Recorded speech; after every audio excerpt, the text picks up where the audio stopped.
Okay, here's a quick update video. The last video on this interior was about 2 years ago.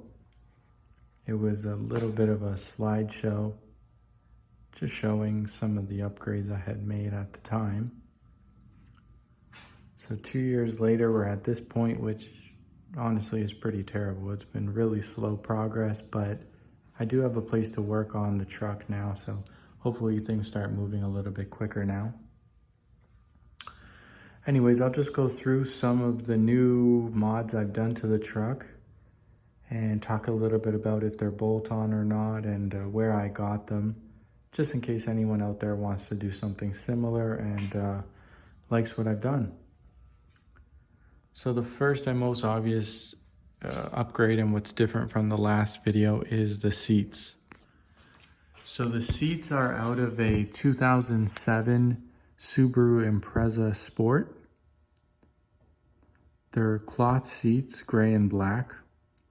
And on the side bolstering, they have kind of a cool ribbed pattern. They are not bolt-in. This is a 2004 regular cab, and they don't just bolt in. They're actually, the Subaru seat frame is bolted to the Ranger tracks, and I just welded up some adapters to make that work. It took a little bit of work. It wasn't super easy, but if you have some welding and fabrication knowledge, it shouldn't be too difficult at all.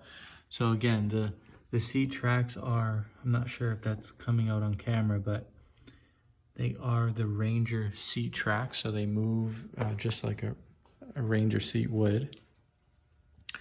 They actually came out of, these seats actually came out of a junkyard. I pulled them out of that Impreza, out of a junkyard or U-pull yard, whatever you want to call it.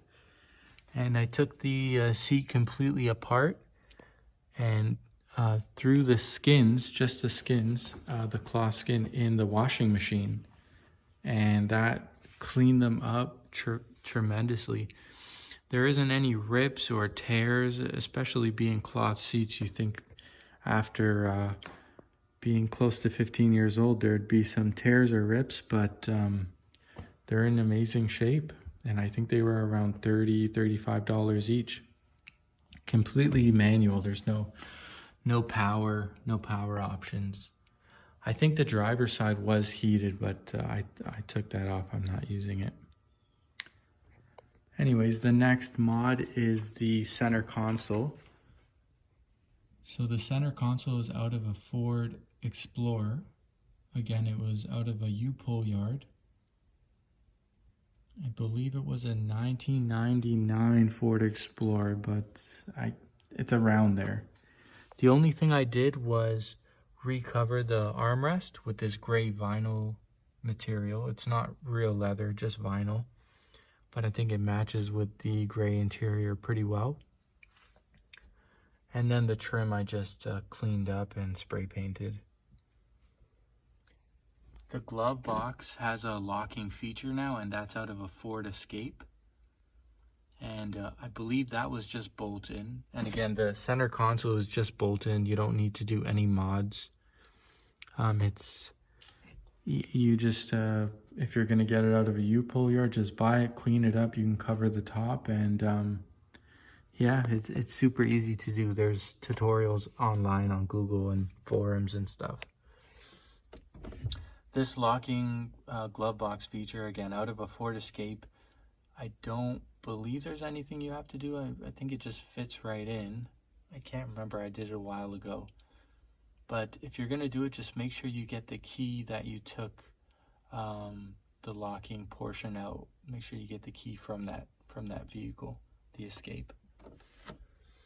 The next thing would be this radio bezel. So it's out of a Mazda B series, I think a 2005. And it's got this cool carbon fiber pattern on it. It's not real carbon fiber, it's just plastic, but it's got the pattern, and it's a lot nicer than what came factory with the truck. It was just plain black. The single DIN radio was in there when I purchased the Ranger a number of years ago. It's nothing special. And then the HVAC plate, the face plate, which is silver, is out of an Explorer as well. Same year as the Explorer that I grabbed the center console out of. So around 1999, and it's a direct fit. The HVAC knobs, which I'll give you a better look, I actually designed and 3D printed myself. And the green dot at the top does light up when you turn your interior lights on. So it's kind of cool that it keeps the light up function, and it took me a while to make, but I really liked them compared to, I just thought the stock knobs were really boring. Most of the Fords in this era of 2004 came with knobs like that, and I just thought I'd make something a little bit more cool. Anyways, the next thing is the cluster. So the cluster is a mashup between Mazda B series cluster and the one that came stock with this Ranger. The silver trim rings around the gauges are from the Mazda B series, as well as the two face plates on the temp and fuel gauge in the middle. They're from the Mazda as well. So I just kind of mashed it up, black and silver, as well as the trim rings, and just something different. Last weekend I installed this steering column. It was from another Ranger in a U-Pole junkyard, and the only reason I got it was for the tilt column. It was the exact same. There's no cruise control. There's no other options, but I wanted the tilt column because I'm a little bit taller, and just for comfort, you know, having the ability to move the steering wheel up and give your knees a little more room. For me, it was worth the amount of work, and I think the column was maybe $65 Canadian, which isn't that bad, you know. Definitely worth it for me, especially I do plan on driving the truck quite a bit when it is finished. You know, whenever it is finished, who knows how long that'll be, but a little bit of a look again here. The carpet is the same carpet from the last video. It's still in really good shape. It was an aftermarket carpet, but it was molded already. I think I got it from Rock Auto. 150 bucks Canadian. I'm not 100% sure because again, I got it and installed it almost 2 years ago, so I can't really remember what I did last week. So to remember the price 2 years ago, you know. Anyways, the door panels have the same material as the armrest, the top of the armrest. So I took the door panel apart and recovered that portion.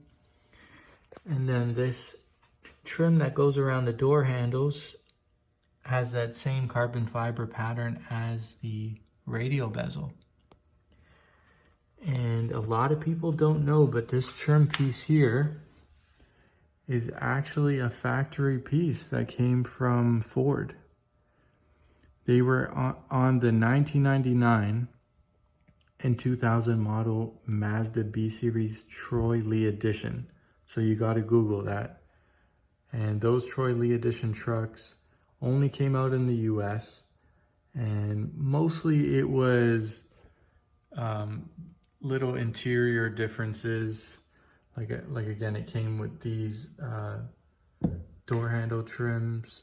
It came with some embroidery over here and a couple decals on the exterior of the truck, but no engine mods, I don't believe. But these took me a really long time to find because I'm in Canada, and well, the Troy Lee trucks came out almost 20 years now. So to find them, and I don't think they produced very many of them. And these have the power, these are for power option truck. Most of the Troy Lee trucks that I saw were all manual windows, manual locks. So to find one that was power was super difficult. And again, obviously they just bolt on. That was really easy to do. It was just difficult finding it.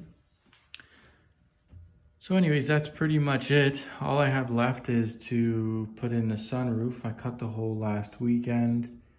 I'd like to shave the third brake light, which I don't know if you can see it. But shave the third brake light and put in the headliner.